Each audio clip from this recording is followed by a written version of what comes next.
Bismillahirrahmanirrahim. Assalamu alaikum. I am Nimra Zafar. This is the video by Legal Concept CSS PMS and Law. Before starting our today's lecture, please subscribe the channel and don't forget to press the bell icon so that you may get notified about new videos timely. So let's move towards our today's lecture. Our today's lecture is about revocation of authority. Section 201 to Section 210 of the Contract Act 1872 of Pakistan deals with revocation of authority. First of all we will study objective of the lecture to know about revocation of authority. आज हम पढ़ेंगे कि revocation of authority क्या होता है। सबसे पहले तो ये बात कि हम यहाँ पर रेवोकेशन ऑफ अथॉरिटी जो पढ़ रहे हैं वो हम एजेंसी के पॉइंट ऑफ व्यू से पढ़ रहे हैं। यहाँ पर रेवोकेशन ऑफ अथॉरिटी का जो मतलब है वो ये है कि किसी की अथॉरिटी को, किसी के इख्तियार को ख़त्म करना। रिवोक करना मतलब ख़त्म करना, रेवोकेशन का मतलब होता है मनसूख कर देना, ख़त्म कर देना। तो अगर हम ये रेवोकेशन ऑफ अथॉरिटी पढ़ते हैं एजेंसी की पॉइंट ऑफ व्यू से, तो यहाँ पर ये पूरा टॉपिक एक्सप्लेन करता है कि प्रिंसिपल जो है उसके पास ये अथॉरिटी है कि वो एजेंट की जितनी भी इख्तियारात हैं उसे रिवोक कर सकता है, एजेंसी को रिवोक कर सकता है। हम ये पढ़ेंगे कि प्रिंसिपल अब किस किस मामलात में, किन किन मामलात में एजेंसी को टर्मिनेट कर सकता है या एजेंट की अथॉरिटीज़ को रिवोक कर सकता है। First section is section number 201 which explains about termination of agency. इसमें वो इस सेक्शन में वो हमें ये बता रहे हैं कि ऐसी कौन कौन सी कंडीशंस हैं जिसमें एजेंसी टर्मिनेट हो जाती है, एजेंसी ख़त्म हो जाती है, वो कौन कौन सी कंडीशंस हैं। तो इसमें 4 से 5 ऐसी कंडीशंस हैं जिसमें एजेंसी टर्मिनेट हो सकती है। सबसे पहली तो ये है कि प्रिंसिपल के पास ये अथॉरिटी होती है कि वो खुद से एजेंसी को टर्मिनेट कर दे, ख़त्म कर दे। तो principal itself can terminate the agency, ठीक है। उसके बाद है कि एजेंट जो है वो खुद ही तोड़ दे इसको, एजेंट रिनाउंस हो जाए, एजेंट इससे जो है ना रिनाउंस कर जाए या वो खुद साइड पे हट जाए, तो फिर ये एजेंसी जो है टर्मिनेट हो जाती है। उसके बाद व्हेन टास्क अकम्प्लिश हो जाता है, जब टास्क अकम्प्लिश हो जाता है, जिस पर्पज़ के लिए एजेंसी बनाई गई थी वो पर्पज़ ही कंप्लीट हो जाता है, तो उसके बाद इसका मतलब ये है कि एजेंसी जो है ऑटोमेटिकली टर्मिनेट हो जाएगी। उसके बाद है प्रिंसिपल एंड एजेंट डाइंग और बिकमिंग अनसाउंड, कि अगर प्रिंसिपल या एजेंट में से कोई एक बंदा मर जाता है या मरने वाला होता है या फिर इनसेन हो जाता है, मतलब पागल हो जाता है, अनसाउंड माइंड हो जाता है, वो मेंटली तौर पर ठीक नहीं रहते, तो इस सूरत में भी एजेंसी टर्मिनेट हो सकती है।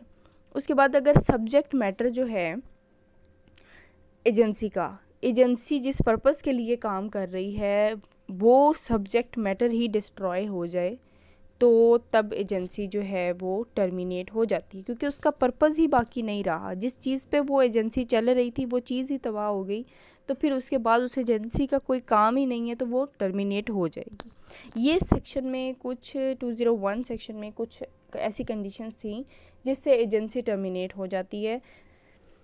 Next section is section number 202 which explains about termination of agency where agent has an interest in subject matter। यहाँ पर वो बताते हैं कि जब एजेंट का सब्जेक्ट मैटर में कोई इंटरेस्ट होगा, कोई उसने पैसे लेने होंगे प्रिंसिपल से, ये जो काम वो कर रहा है उस काम से उसको कोई फ़ायदा है या उसका कोई फ़ायदा लेना उसका हक है, कोई उसका इंटरेस्ट है उस सब्जेक्ट मैटर में, तो क्या एजेंसी टर्मिनेट हो जाएगी या नहीं होगी। तो इसमें हमें वो ये बात बता रहे हैं कि सबसे पहले तो जब प्रिंसिपल किसी एजेंट को अपॉइंट करता है तो एजेंट से काम करवाने के बदले में उनको कुछ ना कुछ फ़ायदा भी देता है, उनको कोई रिम्यूनरेशन, उनका मुआवजा भी देना पड़ता है। ये तो हो गई पहली बात। अब इस सेक्शन के अकॉर्डिंग वो ये बता रहे हैं कि एजेंट का कोई इंटरेस्ट है, अगर प्रिंसिपल के पास कोई या कोई सब्जेक्ट मैटर है जिसके लिए वो काम कर रहा है, उसमें उसका कोई इंटरेस्ट है, कोई पैसे उसने वहाँ से लेने हैं जो कि प्रिंसिपल ने देने हैं उसे, तो प्रिंसिपल जो है वो उसको रिवोक नहीं कर सकता एजेंसी को। इसमें एक इलस्ट्रेशन देखते हैं हम कि A gives authority to B to sell his land, कि ए ने अथॉरिटी दी है बी को कि वो ए ने बी को अथॉरिटी दी है कि वो ए का घर बेचे, और घर बेचकर जो उसका ए ने मतलब जिसका घर है उसने बी का कर्ज़ा भी देना है। तो बी को उसने कहा है कि मेरा घर बेचो और जो मैंने तुम्हारा कर्जा देना है वो उसमें से रख लेना और बाकी पैसे लाकर मुझे दे देना। तो यहाँ पर बी का इंटरेस्ट तो है ना सब्जेक्ट मैटर में, मतलब उसने पैसे लेने हैं अपने वापस, डेप्ट वापस लेना है इसे। तो जब तक वो अपना इंटरेस्ट वापस नहीं ले लेगा वहाँ से, वो पैसे उसे नहीं मिल जाएंगे। जो ए है, जो प्रिंसिपल है यहाँ पर, वो उस अथॉरिटी को रिवोक नहीं कर सकता, उस एजेंसी को टर्मिनेट नहीं कर सकता। Next section is section number 203 which explains about when principal may revoke the agent's authority. इस सेक्शन में वो बता रहे हैं कि एजेंट की अथॉरिटी को प्रिंसिपल कब कब रिवोक कर सकता है और कब कब रिवोक नहीं कर सकता। तो प्रिंसिपल जो है उसके पास ये अथॉरिटी होती है कि वो एजेंसी को कभी भी रिवोक कर सकता है, लेकिन इसमें कुछ कंडीशंस आ जाती हैं ऐसी जिसकी वजह से वो रिवोक नहीं कर सकता। तो वो कंडीशंस कौन सी हैं कि जब तक एजेंट को जो उसने काम दिया है वो काम शुरू नहीं कर लेता एजेंट, उससे पहले पहले वो उस एजेंसी को रिवोक कर सकता है, टर्मिनेट कर सकता है, या फिर उस एजेंट की अथॉरिटी को रिवोक कर सकता है। एजेंट ने जब तक काम शुरू नहीं किया तब तक। लेकिन अगर एजेंट ने वो काम शुरू कर लिया है और वो काम किसी हद तक कर भी चुका है, उसके बाद प्रिंसिपल किसी सूरत भी उसकी अथॉरिटी को रिवोक नहीं कर सकता। ये बताया हुआ है सेक्शन नंबर 203 में। जैसे कि अगर कोई प्रिंसिपल है, वो एजेंट को कोई काम दे कि यार ये काम तुम कर लो, ये मेरी चीज़ है, ये चीज़ तुमने बेचनी है जाके। वो चीज़ बेचने से पहले पहले तो वो प्रिंसिपल उस चीज़ को वापस जो है ना कर सकता है, या फिर प्रिंसिपल उसे कह सकता है कि ये काम ना करो, या उसकी अथॉरिटी को रिवोक कर सकता है। लेकिन अगर उसने चीज़ बेचने के लिए किसी तीसरे बंदे से कॉन्ट्रैक्ट कर लिया है, तो कॉन्ट्रैक्ट कर लिया और पेमेंट भी ले ली है, तो फिर उसके बाद प्रिंसिपल यहाँ पर रिवोक नहीं कर सकता एजेंट की अथॉरिटी को। Next section is section number 204 which explains about revocation where authority has been partly exercised. कि अगर एजेंट अपनी अथॉरिटी को पार्टली मतलब किसी हद तक एक्सरसाइज कर लेता है, जो काम उसे दिया था प्रिंसिपल ने उसे किसी हद तक वो परफॉर्म कर लेता है, तो क्या रेवोकेशन होगी या नहीं होगी। तो इसका आंसर ये है कि जब एजेंट अपना काम शुरू कर लेता है या वो अपनी अथॉरिटी को यूज़ कर लेता है, किसी हद तक पार्टली करे या फिर पूरा होली करे उसको, तो जब वो एक्सरसाइज कर लेता है अपनी अथॉरिटी को या काम शुरू कर देता है, तो प्रिंसिपल फिर रिवोक नहीं कर सकता उसकी अथॉरिटी को। इसमें एक इलस्ट्रेशन है कि A authorises B to buy 1000 bales of cotton on account of A ने यहाँ पर बी को अथॉरिटी दी है कि वो ए के लिए 1000 बेल्स ऑफ कॉटन जो है वो ख़रीद कर लाए, and to pay for it out of A's money remaining in B's hand. B buys 1000 bales of cotton in his own name so as to make himself personally liable for the price. A cannot revoke B's authority so far as regard payment for the cotton. ए ने authority दे दी B को कि वो जाकर ख़रीद कर लाए 1000 bales of cotton, और उसकी जो पेमेंट उसने करनी है वो उसने कहा बी को कहा कि तुम पेमेंट करोगे। क्यों पेमेंट बी करेगा? क्योंकि बी ने ए के कुछ पैसे पहले से ही देने थे। ठीक है, ये अथॉरिटी उसने दे दी। बी गया है, उसने 1000 बेल्स ऑफ कॉटन जो हैं ख़रीद लिए हैं अपने ही नाम पर, प्रिंसिपल के नाम पे उसने नहीं ख़रीदे, अपने ही नाम पे ख़रीदे हैं, कि ऐसे उसने शो करवाया कि मैं ही ख़रीद रहा हूँ। ठीक है, ताकि वो पर्सनली लायबल हो सके उस चीज़ के लिए। तो यहाँ पर जब उसने एक्सरसाइज कर ली है ये उसने अपनी अथॉरिटी, बेशक उसने पार्टली एक्सरसाइज की हो या फिर होली एक्सरसाइज की हो, तो यहाँ पर प्रिंसिपल बाद में रिवोक नहीं कर सकता उसकी अथॉरिटी को। Next section is section number 205 which explains about compensation for revocation by principal और रिनंसिएशन बाय एजेंट। इस सेक्शन में वो बता रहे हैं कि कॉन्ट्रैक्ट ऑफ एजेंसी की टर्म्स एंड कंडीशंस में अगर ये चीज़ मेंशन नहीं थी कि कौन सी पावर किस बंदे की है और कितनी पावर है किस बंदे की, और फिर भी वो पावर और अथॉरिटी ना होने के बावजूद अगर कोई पर्सन उस अथॉरिटी को यूज़ करता है, तो वो कंपनसेशन या लॉस भी खुद पे करेगा। ये सेक्शन हमें बताता है कि टर्म्स एंड कंडीशंस जो हैं वो कॉन्ट्रैक्ट में क्रिएट की जाती हैं, और जो पार्टी उनको वायलेट करती है तो फिर वो कंपनसेशन भी देती है। और इस सेक्शन के अकॉर्डिंग वो ये भी बता रहे हैं कि अगर एजेंट जो है वो अपनी अथॉरिटी को एक्सरसाइज करता है और बाद में प्रिंसिपल अगर उसको रिवोक करने की कोशिश करता है, तो फिर जो कंपनसेशन एजेंट को पे करनी है वो प्रिंसिपल ने पे करनी है। या फिर प्रिंसिपल की वजह से अगर एजेंट को कोई नुकसान होता है ये तो वो पे करेगा, और अगर प्रिंसिपल को कोई नुकसान होता है तो फिर एजेंट पे करेगा। मतलब जो कॉन्ट्रैक्ट की, सिंपली इसका मतलब ये है कि जो कॉन्ट्रैक्ट की टर्म्स एंड कंडीशंस हैं उसके मुताबिक चलना पड़ता है दोनों को। अगर उनको वो वायलेट करेंगे तो जिस पार्टी का नुकसान होगा तो जो सेकंड पार्टी होगी वो उसको कंपनसेशन पे करेगी। Next section is section number 206 which explains about notice of revocation and renunciation, कि जब किसी की अथॉरिटी को रिवोक करना है, समझ फॉर एग्जांपल कि प्रिंसिपल ने एजेंट की अथॉरिटी को रिवोक करना है, या कोई रिनंसिएशन का कोई मैटर है, या फिर रिनंसिएशन कहते हैं कि जब एजेंट खुद ही तोड़ देता है उस कॉन्ट्रैक्ट को या खुद साइड पर हो जाता है, तो रेवोकेशन या रिनंसिएशन की सूरत में दोनों पार्टीज़ को ये काम करने से पहले एक नोटिस भेजना पड़ेगा, एक रीज़नेबल नोटिस, ताकि दूसरे बंदे को आगाह किया जा सके। और अगर दोनों पार्टीज़ जो हैं वो कोई भी कदम उठाने से पहले दूसरी पार्टी को आगाह नहीं करती या नोटिस नहीं देती, तो अगर किसी पार्टी को कोई नुकसान होता है तो उस नुकसान की सूरत में दूसरी पार्टी जो है वो कंपनसेशन पे करेगी, उस नुकसान को दूसरी पार्टी जो है उसे कंपनसेट करेगी।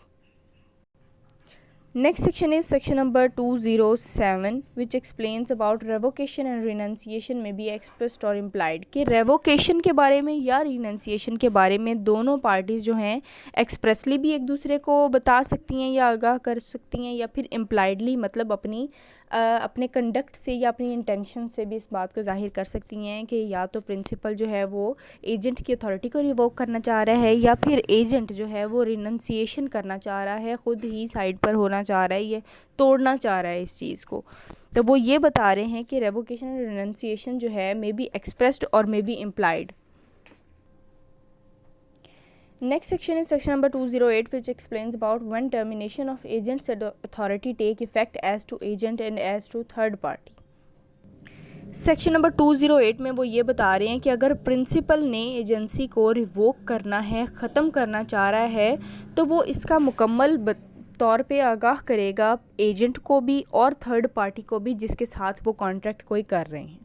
ज़ाहिरी बात है कि प्रिंसिपल ने एजेंट को जो काम दिया है कि ये काम करो, उसका थर्ड पार्टी के साथ कोई लेना देना होता है, क्योंकि वो जो बिज़नेस ऑफ एजेंसी है वो चल ही एजेंट, प्रिंसिपल और थर्ड पार्टी के दरमियान चल रहा होता है। तो यहाँ पर अगर प्रिंसिपल ने उस एजेंसी को रिवोक करना है, ख़त्म करना है, तो फिर उसका मुकम्मल इल्म एजेंट को भी होना चाहिए और थर्ड पार्टी को भी होना चाहिए। और इसका इल्म एजेंट और थर्ड पार्टी को क्यों होना चाहिए कि हो सकता है थर्ड पार्टी और एजेंट के दरमियान में कोई मामलात लेन देन के तय हो चुके हों, तो इस चीज़ से बचने के लिए उसे चाहिए कि प्रिंसिपल जो है एजेंसी को रिवोक करने से पहले एजेंट को भी आगाह करे और थर्ड पार्टी को भी आगाह करे, ताकि वो कोई आपस में लेन देन ना कर सकें। लेकिन अगर प्रिंसिपल ने रिवोक किया है और ना ही एजेंट को पता है ना थर्ड पार्टी को पता है, तो फिर जो नुकसान होगा वो यहाँ पर प्रिंसिपल जो है वो कंपनसेशन उसके लिए पे करेगा। और अगर प्रिंसिपल ने जो है एक नोटिस भेजा भी है एजेंट को और काम शुरू होने से पहले वो नोटिस उसको नहीं मिला एजेंट को, तो यहाँ पर एजेंट की कोई गलती नहीं है। यहाँ पर जो उनके दरमियान में बिज़नेस चल रहा था और फिर जो उसके बाद बिज़नेस शुरू होने के बाद अगर उसको रेवोकेशन का पता चला है थर्ड पार्टी को और एजेंट को, तो फिर यहाँ पर उनके बिज़नेस वैसे ही रहेगा, लेकिन जो रेवोकेशन हुई है वो इनवैलिड होगी, वो रेवोकेशन वैलिड नहीं होगी। इसमें एक इलस्ट्रेशन है, A directs B to sell goods for him, कि ए जो है वो बी को कहता है कि जो गुड्स हैं वो बेचे ए के लिए, and agrees to give B 5%, और वो कहता है कि ये गुड्स बेचो और बी को ये 5% जो है इसका कमीशन देगा उसमें से, कि जो गुड्स बेचेगा उसमें से जो पैसे मिलेंगे उसमें से 5% बी का होगा, क्योंकि वो गुड्स को बेच रहा है ए के लिए। ए आफ्टरवर्ड्स बाय लेटर रिवोक्स बीज अथॉरिटी, कि ए जो है बाद में बी की अथॉरिटी को रिवोक कर देता है, ख़त्म कर देता है और उसे कहता है कि ये काम तुम ना करो। B afterwards the letter is sent but before he received it sells the good for 100 टका, जब तक एक ए जो है वो एक नोटिस भेजता है बी को कि अथॉरिटी को वो रिवोक कर रहा है, उससे पहले पहले बी ने वो चीज़ें वो गुड्स बेच ली होती हैं 100% के एवज, ठीक है। This sale is binding on A. तो यहाँ पर जब उसने अपना काम कर लिया है पूरे तरीके से, उसके बाद उसको नोटिस मिल रहा है एजेंट को, तो फिर कोई फ़ायदा नहीं है इस चीज़ का, फिर वो रेवोकेशन इनवैलिड होगी। प्रिंसिपल को या मतलब ए को चाहिए कि यहाँ पर वो एजेंट अपना काम शुरू करे, इससे पहले पहले वो नोटिस भेज दे और वो इल्म में हो एजेंट के। तो यहाँ पर जब उसने 100% के एवज़ वो चीज़ें बेच दी हैं, तो यहाँ पर वो अपना 5% कमीशन भी लेगा और बाकी की जो रकम होगी वो प्रिंसिपल को देगा। Next section is section number 209, which explains about agents' duty on termination of agency by principal's death or insanity. इसमें वो बताते हैं कि अगर प्रिंसिपल की डेथ हो जाती है या प्रिंसिपल जो है वो इंसेन हो जाता है, दिमागी तौर पर ठीक नहीं रहता, उसकी दिमागी हालत ठीक नहीं रहती, तो फिर यहाँ पर टर्मिनेशन ऑफ एजेंसी होती है। तो फिर एजेंट की यहाँ पर क्या ड्यूटी है, वो कौन कौन सी ड्यूटीज़ परफॉर्म करेगा। तो यहाँ पर एजेंसी टर्मिनेट होने के बाद एजेंट का फ़र्ज़ है कि वो जितना काम उसके ज़िम्मे था या जितना काम उसने करना था वो उस काम को पूरी ईमानदारी से निभाए, वो काम पूरा करे, बेशक प्रिंसिपल की डेथ भी हो जाए या वो इंसेन हो जाए। तो अगर कोई उस चीज़ में से प्रॉफिट आ रहा है, जो काम उसको दिया गया था वो काम वो पूरा करेगा, उस काम को निभाएगा। और अगर उस काम में से कोई प्रॉफिट आया है तो वो प्रॉफिट वो उस प्रिंसिपल के घर वालों तक या उसके वर्सा तक या उसके रिश्तेदारों तक या जो भी उसके रिप्रेजेंटेटिव्स होंगे उनके सपुर्द करेगा। ये बताया हुआ है सेक्शन नंबर 209 में। Next section is section number 210 which explains about termination of सब एजेंट्स अथॉरिटी। तो इसमें ये बात सिंपली वो बता रहे हैं कि जब एजेंट की अथॉरिटी रिवोक हो जाएगी या एजेंट की अथॉरिटी ख़त्म हो जाएगी, तो अगर कोई सब एजेंट है तो उसकी भी अथॉरिटी साथ ही ख़त्म हो जाएगी। ये बताया हुआ है हमें सेक्शन नंबर 210 में। This was all about our today's lecture. Thanks for watching the video and if you like the video then don't forget to like, share and comment. Thank you so much.